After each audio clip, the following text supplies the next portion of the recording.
Ovako, znači danas radimo razvoj srpske pismenosti. Jel znate nego kako se zvao taj prvi kom su pričali svi Sloveni? Jel znate kako se zove? Znači, svi Sloveni su, oni su živjeli u toj prapostojbini i govorili su praslovenskim jezikom. Da možemo da zapišemo.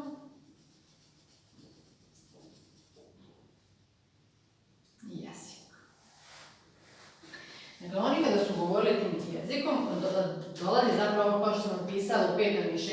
veku, dolazi do seoba Slovena. Sad zavisi, znači postoje više mogućnosti zbog čega se seoba desila, da li zbog toga što su oni želeli da nađu plodnije krajeve ili jednostavno bilo je tu neko koji je bio jači od njih, ali da on nije potrebno za sam završni ispit.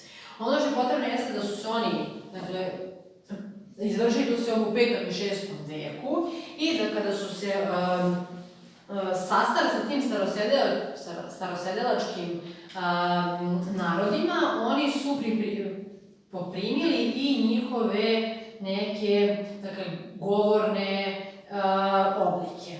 I zbog toga se iz tog prajezika izdvojile su se 3 grupe.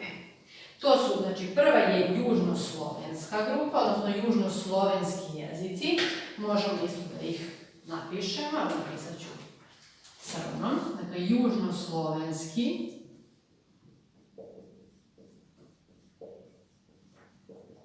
Koji su ti južnoslovenski jezici? Dakle, to su svi oni jezici koji su srodni našem. Dakle, srpski, ja mogu i da zapišem. Srpski, slovenački, koji još su nam srodni? Hrvatski, makedonski, koji još? Bugarski. Da nije možda neki? Pa bosanski ne spada u ovu grupu. Znači, ovih 5. Zatim imamo istočno-slovenske.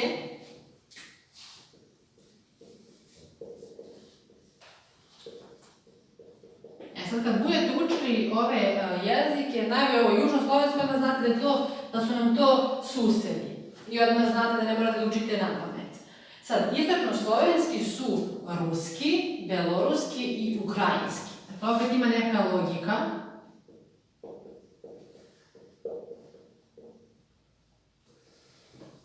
I ukrajinski. I koji nam ostaje? Zapadno-slovenski. Koji su tu?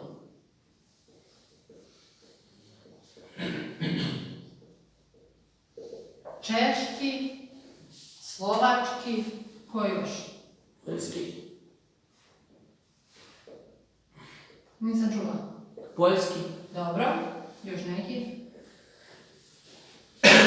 Božičko-srpski. Jeste, ono nije baš.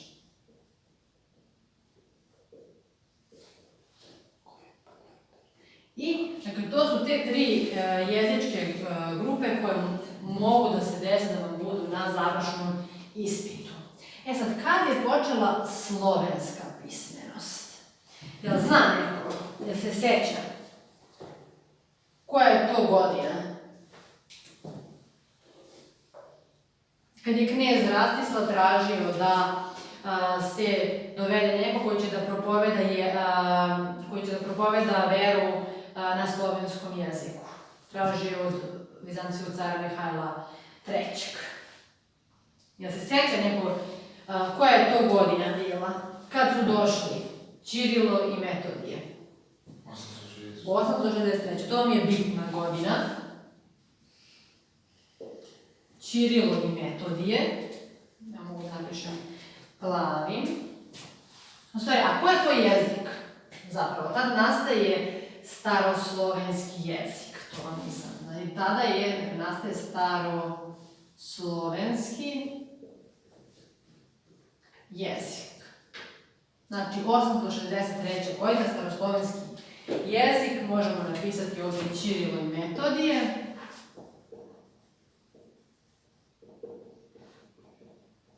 I koju oni azbuku sastavljaju? Kako se glagoljica, jeste, to nam je isto bitno. Dakle, i to je taj početak slovenske pismenosti. Sad, smatra se da su Srbi primili hrišćanstvo i pismenost u periodu između 867. i 874. godine, a posle glagoljice nastaje ćirilica. Znači, ona je nastala u Bugarskoj državi cara Simeona i na njegovom dvoru su se okupljali učenici Ćirila i Metodija. I oni su stvorili novu azbuku i u čast Ćirila su je nazvali ćirilica. A ćirilica je u srpskoj državi potpuno vladala u 12. veku i tada se više glagoljica nije koristila. Dakle, bitno nam je za staroslovenski jezik Ćirila i Metodije glagoljica. Zatim nam ide srpsko-slovenski jezik. Srpsko-slovenski jezik on traje od 12. do 18. veka. Mogu tu da vam napišem do 18. veka. Da, ono što je bitno jeste da kada pišete ovako od do se piše znači 12, pa onda primaknuta crta, nemamo tačku posle 12, pa 18, pa tačka, pa razmak, pa vek, pa tačka. Znači nemamo 18 tačka, pa crta, pa znači kada imamo neki drugi interpunkcijski znak posle tačke, kada je redni broj, onda tu tačku za redni broj izostavljamo. Tu nastaje srpsko-slovenski jezik. Kako je ono nastalo? Sada ćemo da kažemo. Samo da napišem.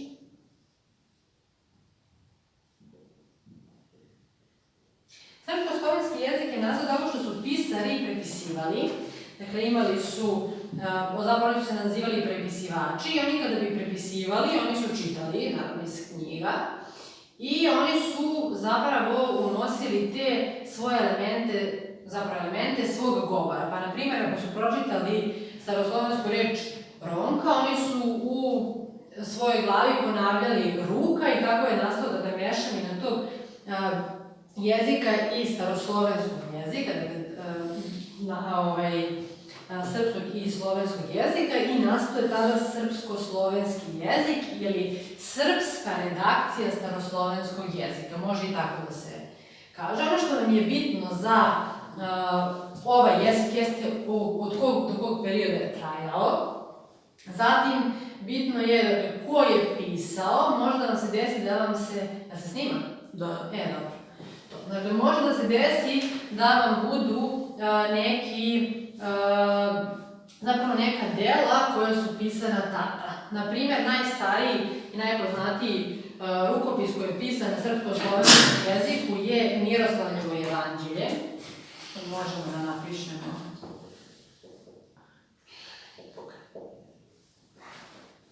U kom je veku nastao? Jel znate? U 12. veku. Gledamo, možemo da stavimo 12. vek. Zatim, Žitije Svetog Simeona. On je napisao, Žitije Svetog Simeona je napisao... 13. Jeste. I ko je napisao to? Sveti Sava.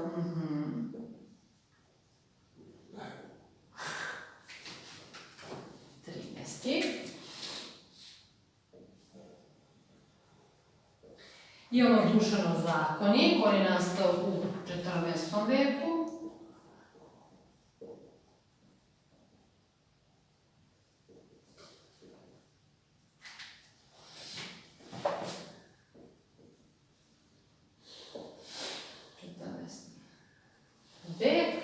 Onda imamo i Žitije Svetog Save, autori su Domitijan i Teodosije, i Povelja Kulina Bana, koja je također nastala u 12.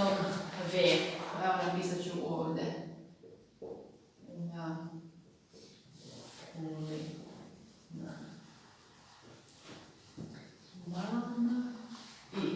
Zbog toga se kaže, dakle, Povelja Kulina Bana, zbog toga se kaže da I zbog toga postoji ona klasična izreka kod nas da je nešto staro kao, da je nešto od Kulina bana, odnosno čak iz 12. veka, odnosno da je mnogo staro. Dakle, završili smo srpsko-slovenski, bitno su vam ova dela da znate i gdje je nastao, zapravo ne gdje je nastao, nego periodu u kom je nastao. Sljedeći nam, ako imamo srpsko-slovenski, ako imamo upliv ruskog jezika, koje je onda to, zapravo, koji onda može da bude jezik? Ako je srpsko-slovenski, znači upliv tog srpskog, a imamo sad upliv ruskog jezika, kako može da se zove taj jezik? Rusko. Slovenski. Aha, rusko-slovenski. Imamo, on je polovina 18. veka i traje sve do kraja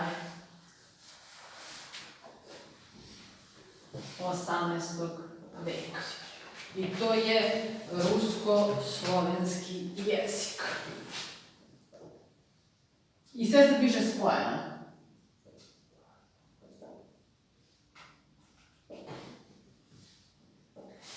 Dakle, rusko-slovenski jezik i on, šta je bitno za rusko-slovenski jezik? Za rusko-slovenski jezik su vam bitna dva imena. To su Emanuel Kozačinski i Maksim Suvorov. Jeste čuli za njih? Ne. Niste. Sad ćemo da napišemo. Emanuel Kozačinski i Maksim Suvorov. Emanuel, on je osnovao tu latinsku školu, a Maksim slavijansku školu. To ne moram napišem, svako imate sve u knjigama. I tu je, dakle, upliv tog ruskog jezika i staroslovenskog, toga je rusko-slovenski, ili može da se kaže ruska redakcija staroslovenskog jezika. Može i drugačiji naziv. Ono što mi je bitno jeste da znate 5 dela koje su napisane u ovom periodu. Prvo je Plač Srbiji, i to je napisao Zaharije Orfelin, i on je napisao i na narodnom jeziku i na rusko-slovenskom jeziku. Drugo je Stematografija, i to je napisao Hristofor Žefarović. Zatim, Istorija raznih slovenskih narodova, znači jeste narodov, nije nikakva greška, i to je napisao Jovan Rajić na rusko-slovenskom. Zatim, također ponovo Jovan Rajić, Boj Zmaja Sorlovi i biografija Petra Velikog, ponovo Zaharija Orfelin i na ruskom jeziku. Tih 5 dela bi trebalo da znate, jer može da se desi da vam da vam bude na završnom ispitu. Zatim, imamo slaveno-srpski jezik. Da, slaveno-srpski jezik, koji je nastavno u kojem sam napisala.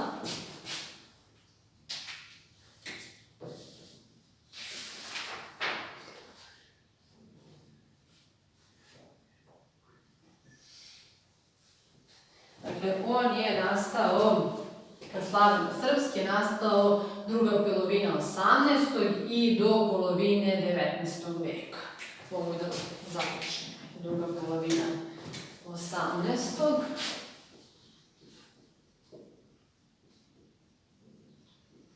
do polovine 19. veka. Dakle, šta je slaveno-srpski jezik? Pa slaveno-srpski jezik jeste da, dakle, kako je on nastao? A tako što se srpski narodni jezik pomiješao sa rusko-slovenski, znači počeli su da unose elementi tog narodnog jezika, jer je ljudima jednostavno, ljudi su želeli da njihova dela budu razumljivija većem broju čitalaca. I tada nastaje slaveno-srpski jezik. Ovdje vam je bitno da znate slaveno-srpski magazin koji je napisao Zaharije Orfelin. Da to mi je bitno i svakako da pročitate koji su pisci pisali na slaveno-srpskom, ukoliko vam možda daju zadatak da označite te pisce. To mi je bitno za slaveno-srpski jezik. I tu smo završili stigli smo zapravo do te Vukovih prethodnika i samog Vuka. Ovo je bila neka kao istorija same srpske pismenosti. Sad dolazimo do jedne bitne ličnosti. Ona je prethodnik Vuku Karadžiću i to je Dositej Obratović. Da znate li ko je Dositej Obratović? Da.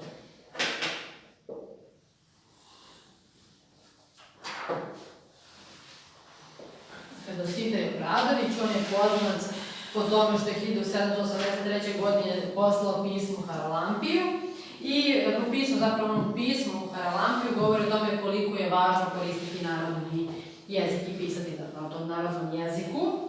I također njegovo bitno delo jeste i život i priključenja. Tako da mi je to bitno kod ovog dela kod Vukovog prethodnika prvi. Zatim da ste čuli nekad za Savu Mrkalja. Ne. Za njega je bitna, Mrkalj, stavit ću samo drugom bojom, 1810. godina. Jel zna neko šta se desilo tad? To je bilo pre Vuka, znači Vukovi prethodnici. Jeste, on je dao predloge za Lj, Nj, Đ i Ć. Ali nije umeo da da predlog za glas Đ. I on je zapravo koristio načelo Adelunga, piši kao što govoriš. Dakle, kada je hteo to da zapravo da reformiše samu azbuku i ćirilicu. I ono što je bitno jeste i njegovo delo. Znači, to isto morate da znate ako možda bude na završnom ispitu. Ono se zove Salo debeloga jera, libo azbukov protres. Malo zvuči onako rukovatno, ali prosto to njegovo delo. I onda dolazimo do samog Vuka Karadžića. Znači, pre Vuka Karadžića ne bitan Dositej Obradović, Sava Mrkalj. Koje je bitno delo Dositeja Obradovića? Šta smo rekli? Pismo Haralampiju i 1783. godina i koje je drugo delo? Život i priključenja, bravo. Imamo Savu Mrkalja, Salo debeloga jera, libo azbukov protres. Sad, šta je bitno da znate za Vuka Karadžića? Za Vuka Karadžića jeste bitna 1814. godina. On je tada izdao prvu štampanu zbirku srpskih pesama narodnih i ona se zove Mala prostonarodna slaveno-serbska pjesnarica. Malo je duži naziv, ali možda postoji šansa da vam i to bude na završnom ispitu. I gramatiku, dakle prvu štampanu gramatiku srpskog jezika koja se naziva Pismenica srpskog jezika. Znači za njega je bitna 1814. godina, zatim 1818. godina. Šta je bitno, šta je bilo 1818. godine?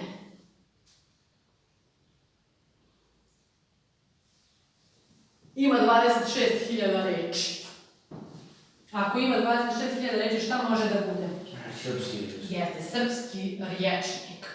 To je njegov prvi srpski rječnik, ima 26.000 reči i on je štampano, znači, Vukovom ćirilicom i tada se desila ta Vukova reforma da se više ne piše srpski, nego srpski. Dakle, šta je Vuk uradio? Pa on je uzeo znakove, znači Đ, Ć, Lj, Nj, Đ i iz latinice je uzeo glas J. I to je bitno za reformu azbuke. Zatim, ono što je bitna godina jeste 1836. godina. Šta se desilo 1836. godine? Vratio se neki glas. A H glas. Jeste, vratio se glas H, više nije bio ora, nego orak ili ajduk, nego je sad hajduk. Dakle, vraća se glas H.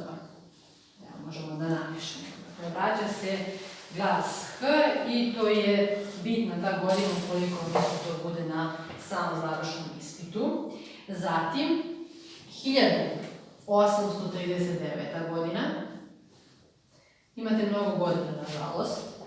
Ali tada se dešava, dakle, ukida se to jekavsko jotovanje, odnosno više se T i J i D i J ne jotuju. Više nije djet, nego djet. Ili nije djeca, nego djeca. Nije djevojka, nego djevojka. Tako da mi je to bitna i ta godina, 1839. godina. I to je za sad, dakle, dobro smo stigli, ovo nije toliko bitno. Možda pročitati u zbirci, ali vam nije vam toliko važno. Uglavnom daju te neke godine ili ko je pomagao u izradi rečnika, kao što je bilo. Zatim imamo 1847. godinu. Ona je bitna.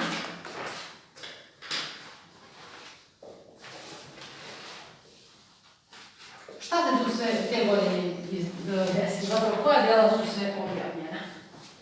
Pesma Branka Vidić, Jeste. Gorski vijenac Petar Petrović Njegoš, Jeste. Vukov prevod Novog Zavjeta i rad za srpski jezik i pravdu Đure Dajičić. Jeste. Dakle, to su vam bitne, tu imate sve bitne godine u ovoj tabeli i 1847. godina je bitna, isto postoji šansa da vam daju i to na završnom ispitu, pa je dobro da znate šta se te godine desilo, napisalo ili predalo. Zatim dolazimo do njegovog drugog rječnika, zna neko koje godine je nastao taj drugi Vukov rječnik, drugo izdanje srpskog rječnika. 1852. Jeste. Dakle, 1852. godina. Znate ko mu je pomogao na toj izdanju rečnika? On je otišao kod Jernija Kopitera, tek na početku. Ali ko je njemu pomogao u izdanju? Đuro Dajičić. Jeste. To ne piše tu, ali možete da dodate, da napišete da mu je Đuro Dajičić pomogao oko... I da ovdje imate na 70. strani piše godine 1823. godine u Akciku su štampane 3 knjige srpskih narodnih pjesama, dok je 1933. godine, samo nije 1900, nego 1833. Koliko je, zna neko koliko je reči? Bilo je preko 47.000 reči, znači mnogo je obimniji nego prethodni. I to je isto važno. A zna neko kada je doneta pobjeda Vukove reforme? Dakle, to nam je neki kraj istorije jezika. Poslije njegove smrti. Da, a koja je to godina? 1868. Jeste. I 1868. godinu. Dakle, tada je pobjeda Vukova, možemo da napišemo.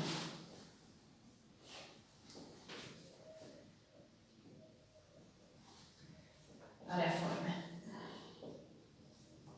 Dakle, tad je Vuk osvojio, zapravo tad se desila pobjeda Vukove reforme i tada su označeni novi književni jezik i pravopis.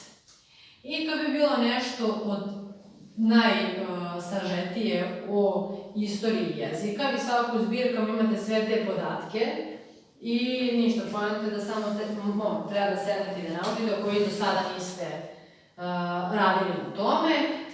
Za domaći će vam biti, ja da vam kažem, samo da nađem u zbirci, sam mislim što napisala, da ne bismo sad vežbali ko se čega seća, trenutak, da uradite 181. i 182. strana. Imate po 5 pitanja u vezi sa istorijom jezika. 180. 181. i 182. strana. Imate 10 pitanja. Tako da možete ponovno da pročitate lekciju i da odradite ova pitanja. Tako da sad smo završili istoriju jezika. Ili imamo nekih pitanja za istoriju jezika? Ne. Ne. Dobro, onda ćemo da uzmemo da vežbamo sad malo zadatke sa probnog prijemnog, zapravo probnog završnog ispita. Samo da isključim snimanje.